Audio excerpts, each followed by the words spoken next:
Guided selling from RingDNA makes your entire sales team more effective by revealing exactly what reps should do and when to do it. Guided selling works by transforming sales data into a curated list of prioritized sales actions. So when reps start their day, they'll never again wonder which prospects and accounts or hot inbound leads to reach out to next. Guided selling even shifts reps' priority in response to real-time buying signals. Finally, even new reps can sell like seasoned ones. Let RingDNA be your guide to success. Learn more at ringdna.com/guided selling. That's ringdna.com/guided selling.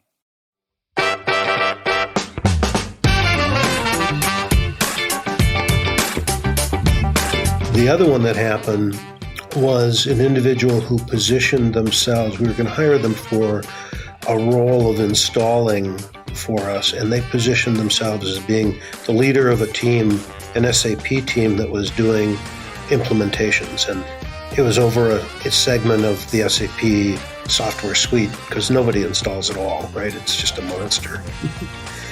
And as I listened to them present, I just asked them to go to the whiteboard and map out for me where they fit in the role because something just didn't feel right. And then when we were done, I determined they really didn't lead the team. They were a player on the team is what became obvious. So they were misrepresenting how much of a leadership role they had played.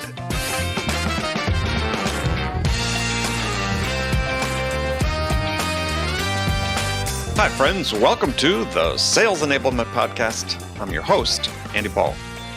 Now, that was Jeff Koser, and he's the founder and CEO at Zebrafi. And in this episode, I talked with Jeff about selling during a pandemic and what happens after the pandemic. Now, I'd read something Jeff had written that I really liked. It was titled, and this was a couple months ago, it was titled, "During the Pandemic, Is It Still Okay to Ask for the Order?"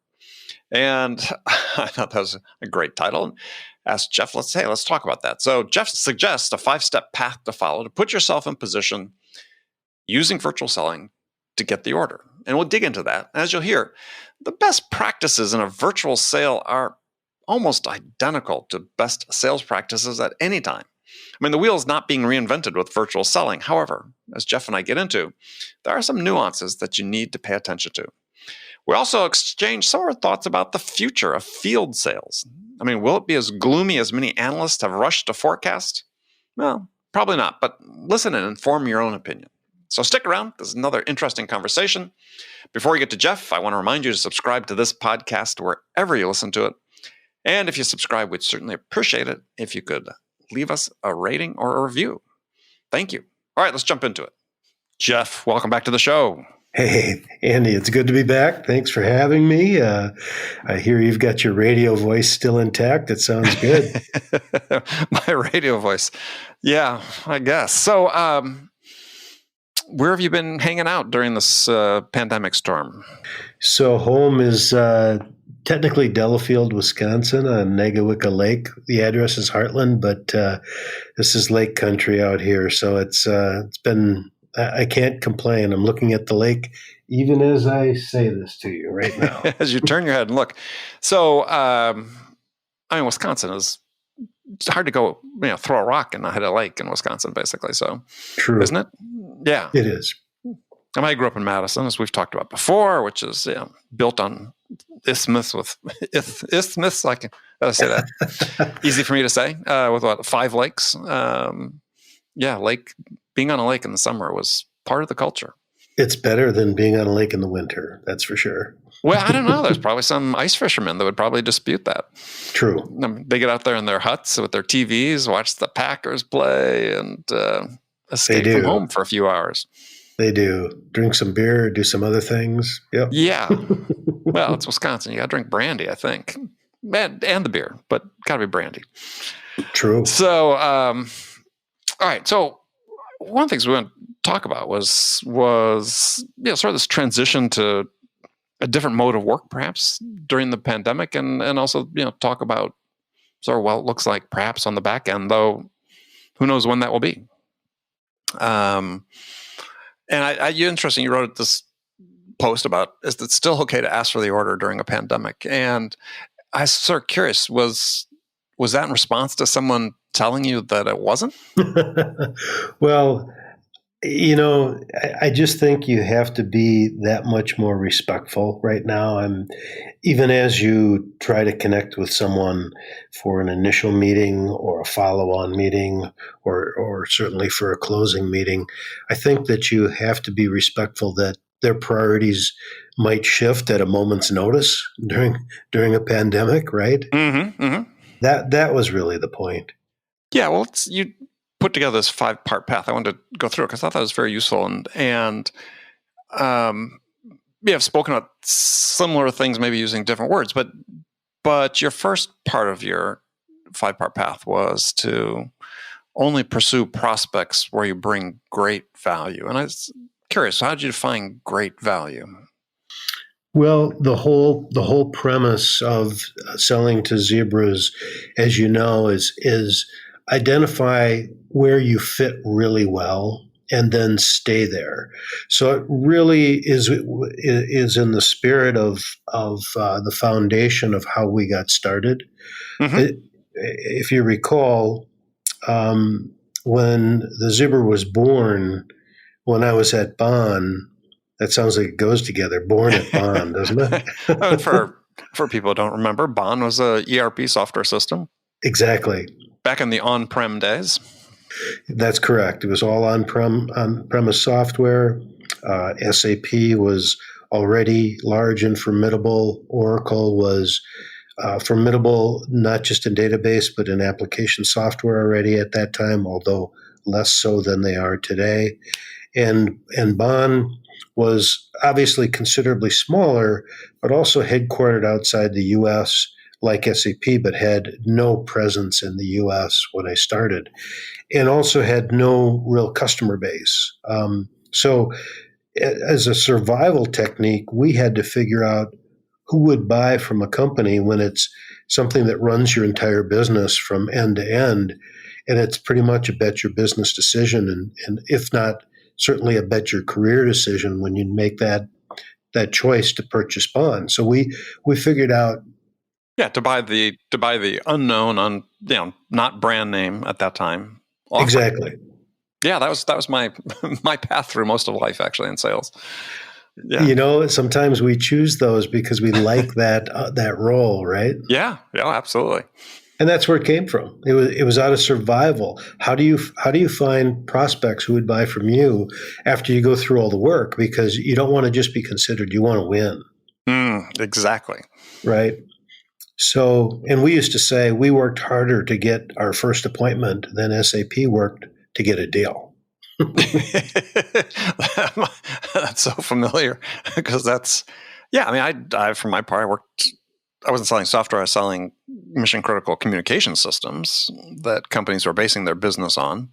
That from startups selling multi-million-dollar systems against big, well-known brand name tech companies, and you just nailed it. And that so often you think sales these days that people are just sort of satisfied just to have competed, and no, we went out of business if we didn't win. Yeah, and I'd rather be 14th than second.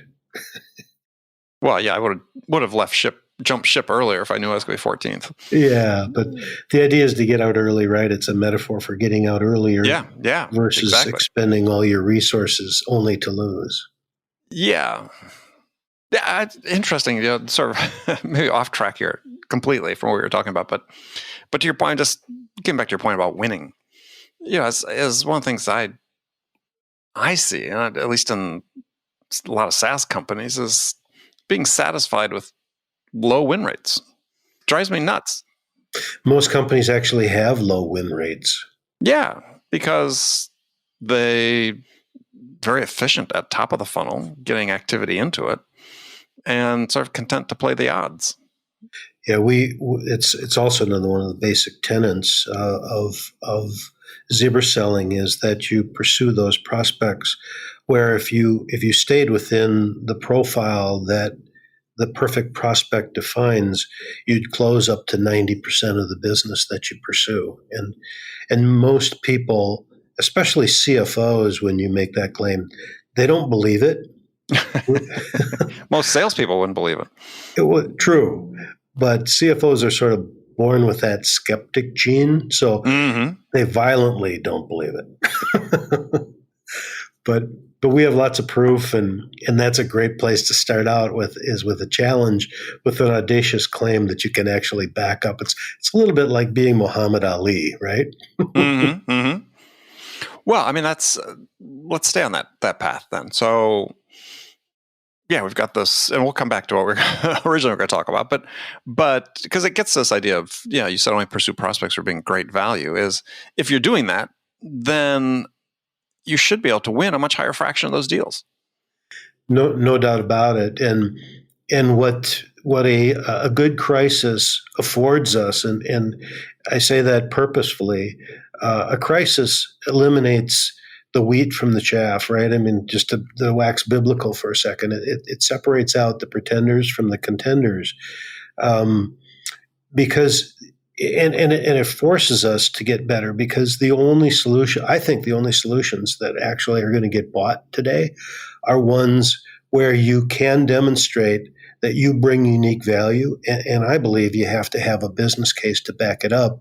Otherwise, the company's either going to hunker down and not spend anything, or they're going to spend those available dollars on something else, maybe completely different than what your solution is. Yeah.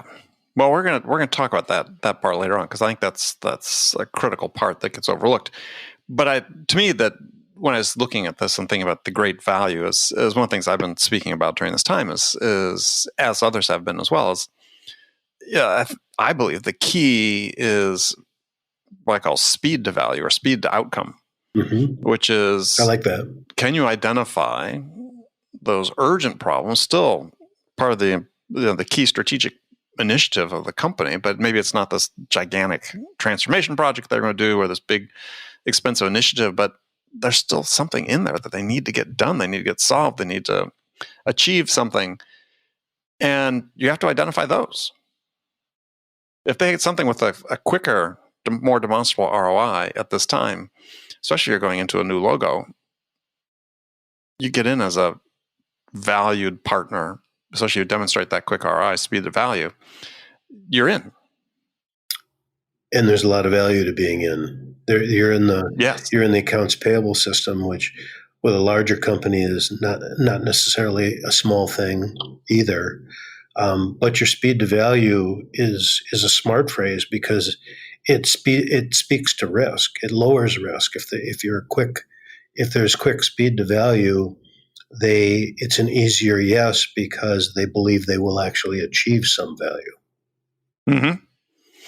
Well, I think it plays into the hands of smaller competitors, because you and I were talking about being on that end of the equation oftentimes throughout our career.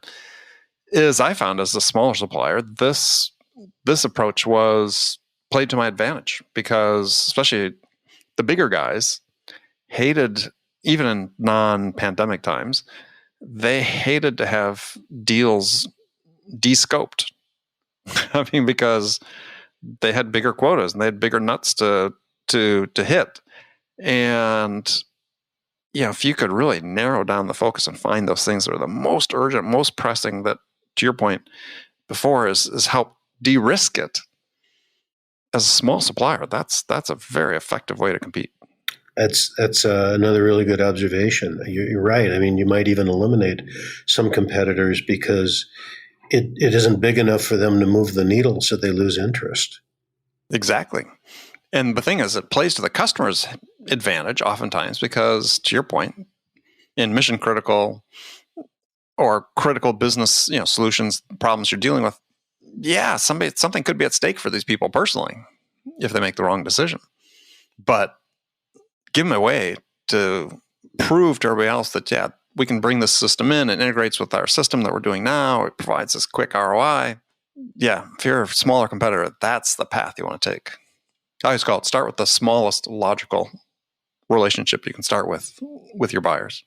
Well, the land and expand strategy, people use different phrases to describe that, but that's been effective for a long time. But I think when companies are nervous, when there's a lot of fear, I think it's a great strategy because they can dip their toe in the water, and if they're wrong, you've de-risked it for them to the point where they could. And SaaS makes it easier to shift anyway, so it's Sure. right. So they can get in, they can get out quickly.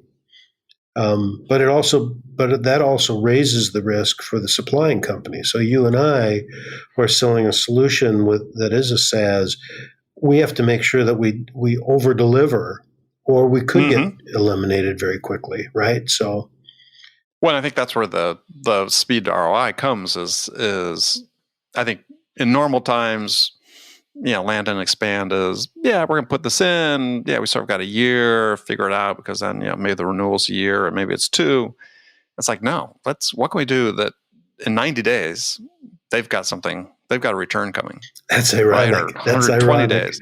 Really ironic, because at the top of the hour, that is the exact conversation I'm having with one of our clients, is how can they change the turnover process and therefore the beginning steps that they take with a new client to do exactly what you just described, bring very quick value right out of the gate. Yeah, because the onus then on the competition then, if they're looking to replace you at a year, is, well, yeah, can you deliver the same way these guys did? Exactly. And that's a much higher bar, other than just, this is sort of a like for like switch, no big deal. It's like, no.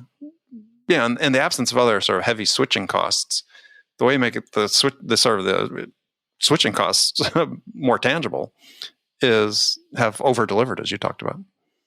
Yeah, that's to over deliver right now is the goal that we set with all of our clients. And it's, we had, just to share with you, open up a little bit, we had one when this whole pandemic started. It wasn't even pandemic yet. It was just the fear of what could be coming. They furloughed us, and another client asked us to take down our licensing fees by 20% just to protect themselves so that they didn't run into a cash crunch. But other than that, we were okay. We started a closed business, and the one client that brought us down actually came back, brought us back, paid us back fees, and then brought us up 20%.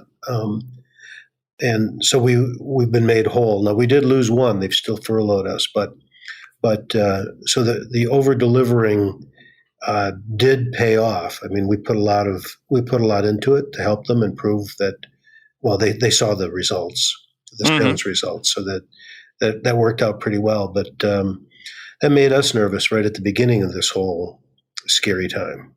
Yeah, well, I mean, it's. Have you been able to maintain your staff? We have. Yeah, in fact, we just added another person, which is each hire we make is critical because our culture is really important to us. So it's every hire is it's something that we pay a lot of attention to. That's part of what we've built in the past is every single person matters, and you're only as good as your weakest link. Yeah, that's certainly the case. Yeah, I think we've added about a third again new employees during this time. Nice. Yeah. And so, business is good, but we're also fortunate to be serving a segment that was sort of a high priority for a lot of companies, sales during this whole pandemic. So the second part of your path you talked about was, and you mentioned before, is approach people courteously and with respect, realizing you might not be a priority.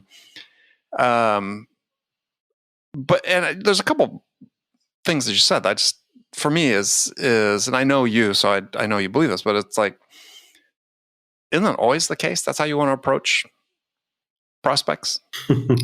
Funny how all these things ring true no matter when you're trying to sell to someone, right? Aren't they?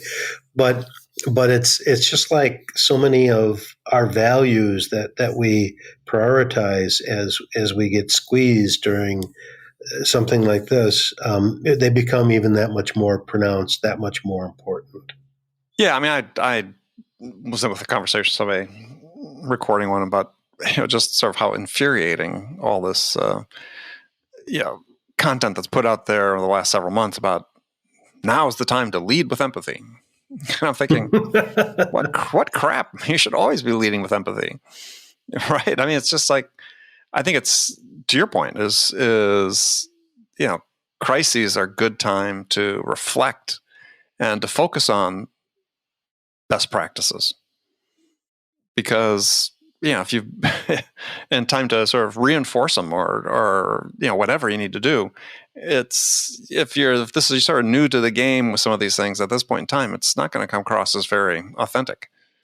Yeah, sincerity matters. I think that it's harder to sell virtually because you can't read the room. And when you're selling virtually, you and your content have to be that much better, but your character and your true motives still come through. Exactly. Which is kind of another way of saying what the point you just made, right? So you can't hide. I think it's even harder to hide. Yeah, well, let's dig into that a little bit, because this idea, some people have, bless their hearts, people I know have rushed to market with books about virtual selling, writing 70,000 word books in 3 months and getting them published, which is a very impressive feat. But I've gone on record and said that, virtual selling, in-person selling, whatever, it's like, to your point earlier, it's the same basic sales behaviors have to be there. And if you're not good at it in person, you're not going to be good at it virtually. And it's like, for me, the medium doesn't really matter. I mean, if your ability to connect with someone, to build a rapport, to start developing the relationship, that connection, it's all the same. What's interesting is we've been selling virtually here for a very long time. I was going to make the point. As a profession, we started selling virtually when Alexander Graham Bell invented the telephone. There you go. That's true. And that's, so I'll just diverge on another point. You and I could do this all day. But that's why I've always interviewed people both ways from the very beginning of my career, which is, do they have a telephone presence? Can they read somebody over the phone? And then do they have a face-to-face presence? Because those are two different things. Interesting. That's a great point. I've never heard anybody bring that up before, is to deliberately interview people multi-mode.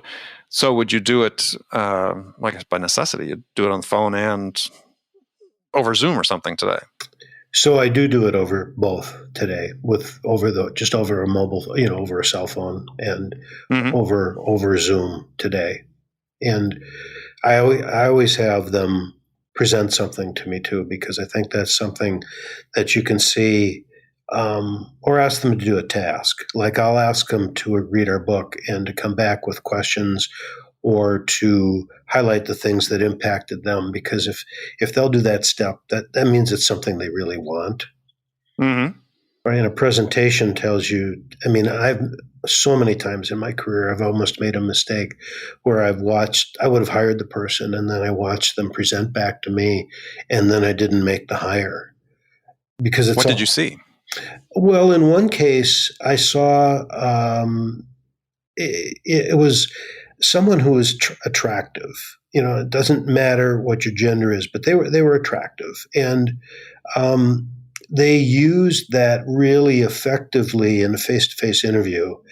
And so I asked them to do a presentation, and when they did the presentation, and it was a topic that they got to choose.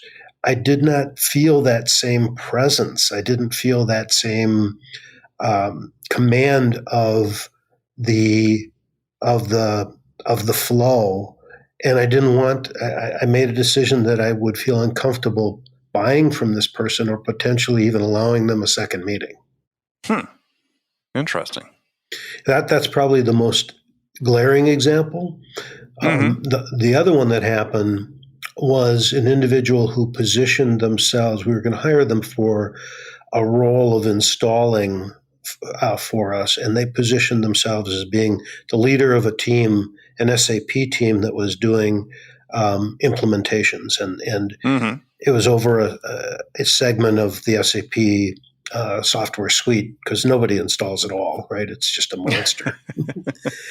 And so as I listened to them present, I asked them to go to the whiteboard and map out for me where they fit in the role because something just didn't feel right. And then when we were done, I determined they really didn't lead the team. They were a player on the team is what became obvious.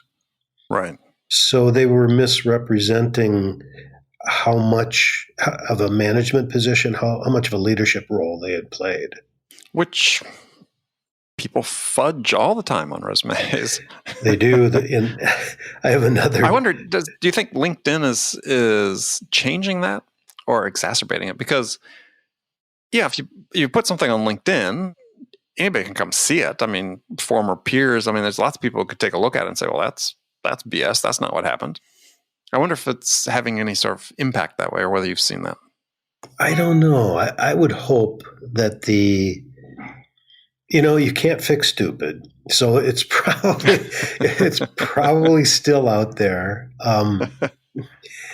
The truth is a good enough story. I guess that should just be our mantra, right? The truth is a good enough story. And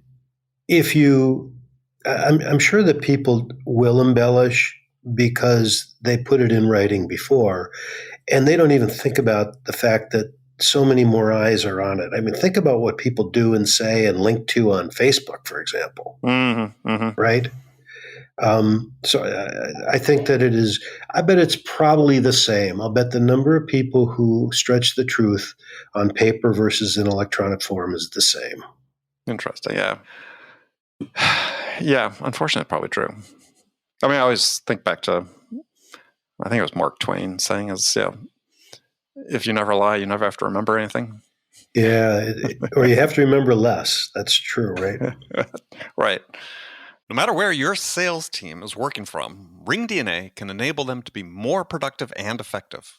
RingDNA offers a complete platform for remote sales teams that gives reps the tools they need to connect with more prospects and create more opportunities and drive more revenue no matter where they're working from. And managers can get real-time insight they need to coach reps to success. Win more deals from anywhere on the planet with RingDNA. Learn more about how RingDNA helps remote teams at ringdna.com/remote work. That's ringdna.com/remote work. But so another point on your pathway was, which was interesting, provide an easy opt-in or opt-out. Provide the buyer an easy opt-in or opt-out that leaves them feeling good about you and your company. So tell us what you meant by that. We sort of touched a little bit on it earlier, but let's go a little deeper on that. So that's really about creating a buying cycle experience for a prospect. None of us like to be sold to, and because it doesn't feel good. Even salespeople don't like to be sold to. And the buyer really always has the option to opt in or opt out. But if we as salespeople realize that is true, and we create a collaborative, each step is a collaborative decision to go to the next step. It's clear, it's laid out, it's agreed to, and that feels good to both of us because they have the problem we solve it really well. And we map out how that next step is going to bring them value. And even the best sales cycles are the ones that bring value to the prospect, even if they don't end up buying from us, where they walk away with something that would make them better or help them make a better decision, whether they decide to go down our path or not. Yeah, I mean, I use the phrase that one of the things that happens when you're selling to someone is they get smarter. Yes. And they get smarter in process.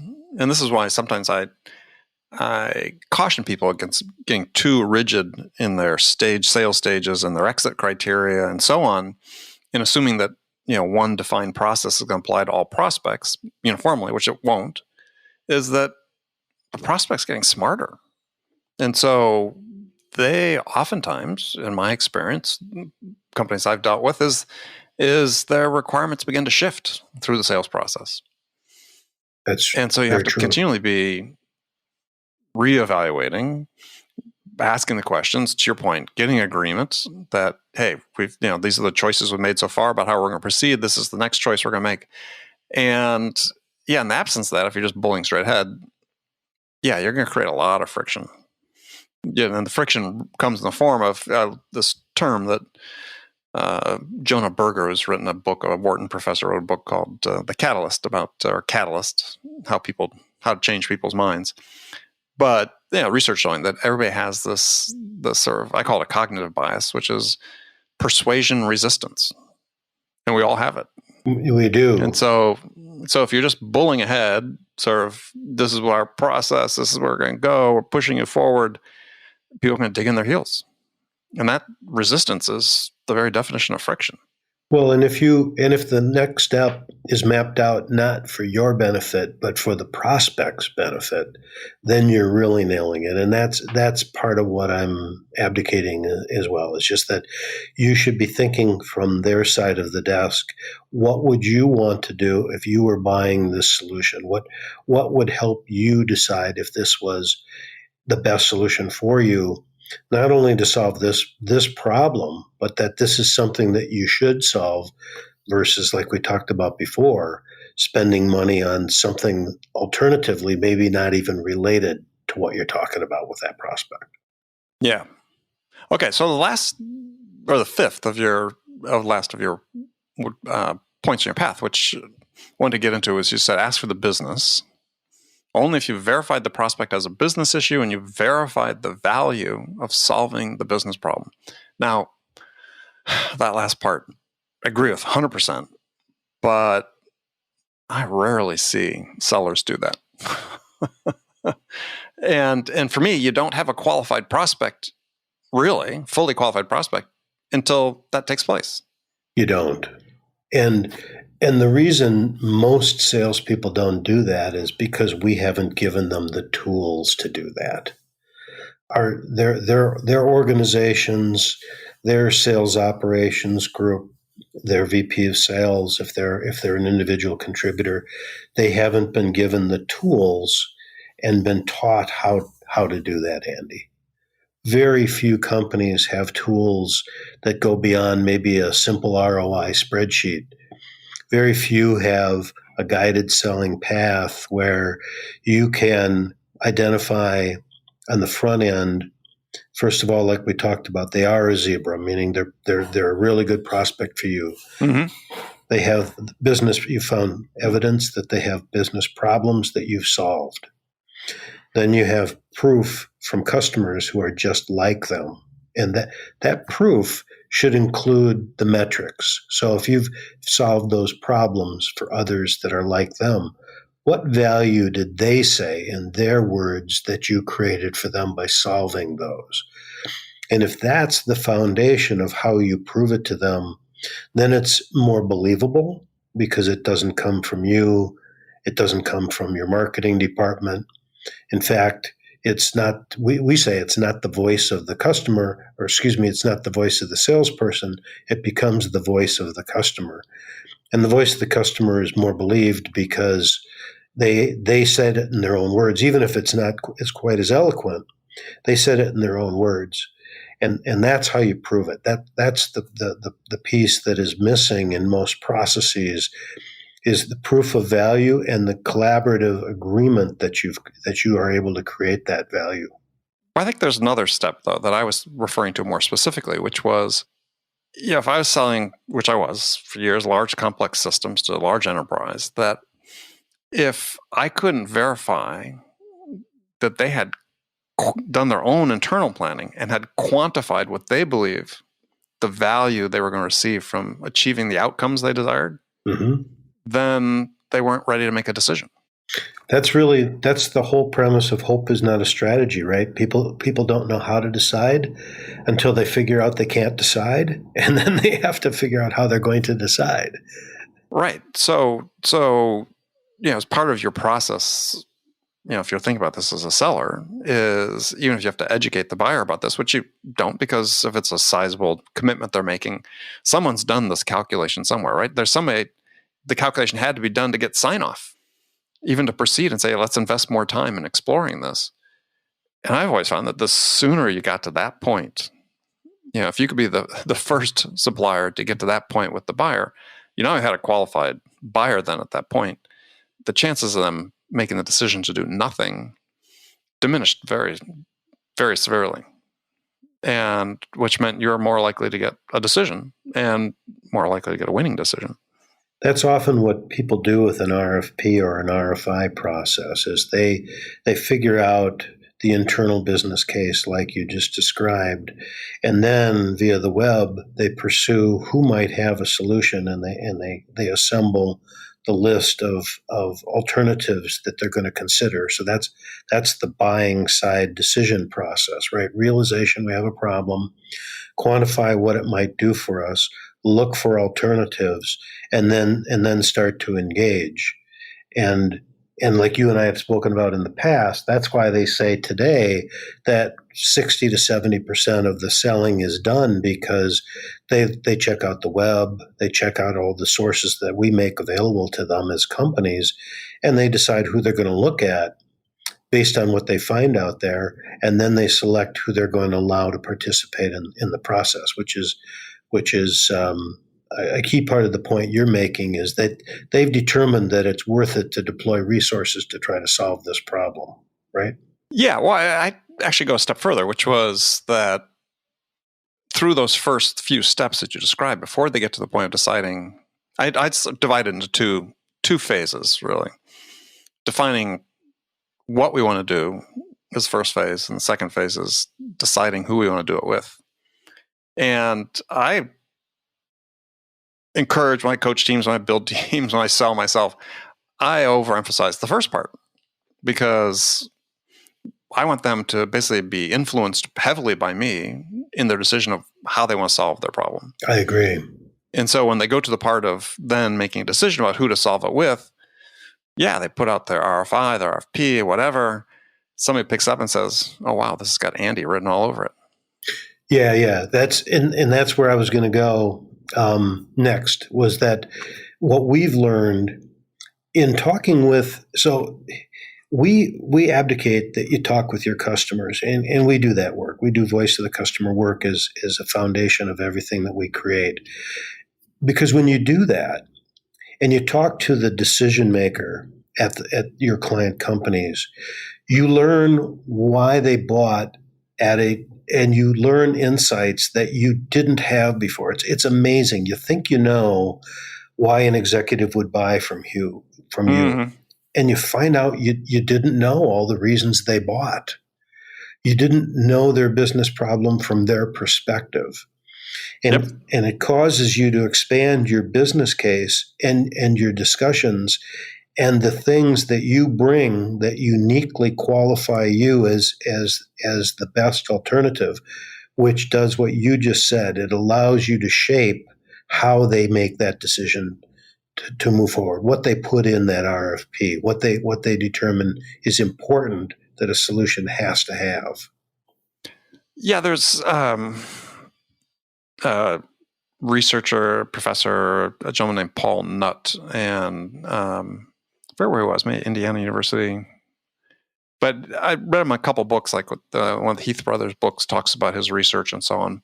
And I've just done other reading on him. And what he says, as businesses go through this process of making decisions, is they basically have a process defined, I guess, to create options, right? Mm-hmm. We've identified this problem. Now we're going to identify one or more options we have in order to solve it. And then we're going to choose one of those options and take that and say, okay, who can help us make this become a reality? And so, you want to become one of the options, right? You want to shape those options. Yes. And the thing that's was interesting is in his research, in one paper he wrote, and sort of paraphrasing roughly, but the numbers are pretty astounding. It was like for decision makers, and be it in enterprise, we're oftentimes presented, well, it's like 99% of the time they're presented no more than two options. Something like that. I mean, it was just like mind-blowing, right? So basically, decision makers and corporations are if you can be in one of those two or influence both of them, ideally, but even if you're influencing one of two, your odds of winning go up substantially. So it's this idea of being focused on helping them identify the problem, quantify, as you talked about, to get to the point where they're saying, okay, now let's put this RFQ out as RFI or however we're going to do it. And it's a different way of looking at business. I find that so many sellers, and the way we train sellers predominantly, is just on that last stage, right? How to sell a product to an interested prospect. But oftentimes you're too late. They already have somebody else in mind. And you're so far, and to your point, you're so far behind. There's no catching up, and you might have been so far behind just when they're on step 3. If you tried to, we've been going through an exercise. We've added this to our voice of the customer work, and we've been doing this even inside of our own customer base. Well, the first question we ask is, what would customers do? What would they buy if your solution didn't exist? What would they have done? Mm-hmm. And it just, if you ask that of your own customers, you get answers that you would not expect. You think they might come up with someone that is a particularly good competitor of yours, that maybe even has similar features and functions, maybe positions themselves similarly. But very often what they come up with is they would have used Excel spreadsheets, or they would have, right? They would have used they would have stayed with whatever they were doing. They would have hired another body.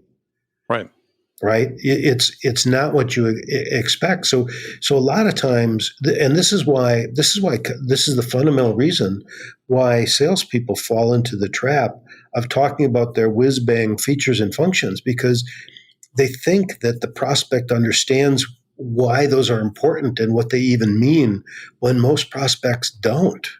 Well, I think it's a combination of things. So I think it's that. But I also think it's because sellers think that fundamentally their job is to persuade someone to buy their product. Instead of, I look at it and as I'm trying to influence the choices they're making about how to solve the problem. And if I do that, yes, I'm dramatically increasing my odds of winning. If I'm just trying to persuade somebody to buy what I have, then that shapes the questions I ask. It shapes the whole trajectory of the sales process. It doesn't mean you won't win some deals, but if you're selling an enterprise system, you're going to miss out on a ton of opportunities. I like the way you shifted that. This perspective has just got to be shifted. Yeah. It's to me, that's sort of the fundamental problem, I think, in sales is that we're confronting sort of all the time when we train sellers and so on. But it's I think we go too far trying to train skills, and we don't spend enough time trying to educate people about, this is the perspective you need to have, right? I mean, a great simple example is I don't know if you've ever read the book Selling with Noble Purpose, written by Lisa McLeod. I recommend it. It's a great book. I like the sound of it. Yeah, and it's been around for a while. She just 10, 12 years, she's just releasing a second edition. And so I was really glad I had a chance to read it and talk with her. But she defines this purpose as, being able to say or ask yourself is, how does what we do change the lives of our customers? I like that. It's to a point of, the question you were asking just a little bit ago is like, yeah, can you answer this question?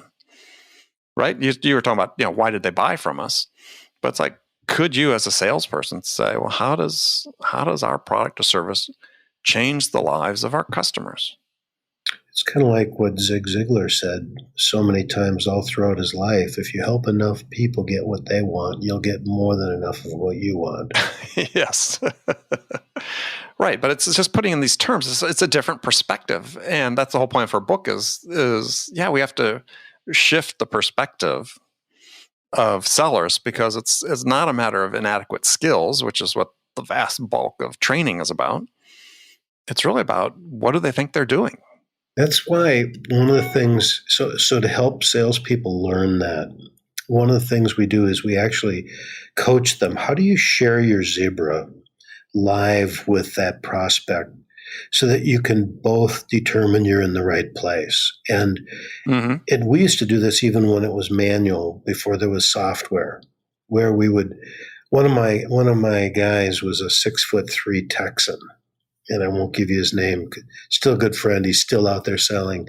But he would sit down with the executive, sometimes even the CEO of a company, and walk through our Zebra. And, about the second or third point he'd make, that executive would start saying, well, that sounds just like us. That sounds just like us. And he would walk through it.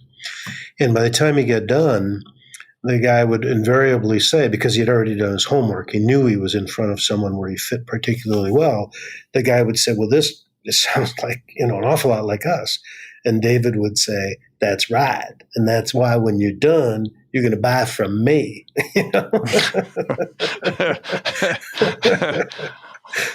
But he made Wisconsinite interviewing a Texan, yes. Yeah, it was like he turned it into something lighter at the end. But what he was really doing is saying, are we both in the right place? Am I going to help you solve this problem? Do I have something that fits you really well to solve the problem you're trying to solve? Let's decide this together. That's what that process did. And that's ideally, is that the position you want to be in? It is, because that starts out the relationship on the right path, and that's kind of the point that I was making on that very first bullet. Yeah. Well, I think, following up with that is, we talked about this persuasion resistance. I just find it's ironic that, and we have, even without this research that the Jonah Berger cites in his book, we all know this, right? We've all felt this persuasion resistance that people have. And yet, this is how we train sellers. Well, it is. We train sellers in the one behavior that we know everybody hates. We do. The art of persuasion. Yeah, it's like politics and religion at a family gathering. It's no fun. Nobody's going to change anybody's mind, and everybody leaves feeling crummy. Yeah, no, that's a great way to describe it. And well, we could go on and on forever, I think. But unfortunately, we've run out of time. But Jeff, as always, a pleasure to talk with you. Andy, it's always fun for me too. And we could go on forever. Yeah, well, like I said, we'll do it again. So tell people they can connect with you and find out more about Zebrafi. So I'm easy to find. It's Jeff at Zebrafi, Zebrafi.com. That's my email, or you can check us out at zebrafi.com. Yeah, when did you do your sort of rebranding? We did it when we became a C Corp, and the reason for that was so that we could take on funding. We were an S Corp. Prospective investors wanted a C Corp, and the state of Wisconsin wouldn't let us keep the same name, believe it or not. Really? Yeah. Huh. So did you raise money? We haven't. We're really just getting going with that. Okay. Well, good luck on that. Well, thank you. All right, Jeff, we'll look forward to talking again soon. Thanks, Andy. Okay, friend, that's it for this episode. First of all, I want to thank you for taking the time to listen. I'm so grateful for your support of this program. Also want to thank my guest, Jeff Koser, for sharing his insights with us today. If you enjoyed this episode or any of our other episodes, please subscribe to this podcast, Sales Enablement with Andy Paul, on iTunes, Spotify, or wherever you listen to podcasts. And if you could also leave us a rating or a review, let us know how we're doing. Well, we'd certainly appreciate that. And you can do all that on your phone in less than a minute as soon as this episode is over. So thank you for your help. And thank you so much for investing your time with me today. Until next time, I'm your host, Andy Paul. Good selling, everyone.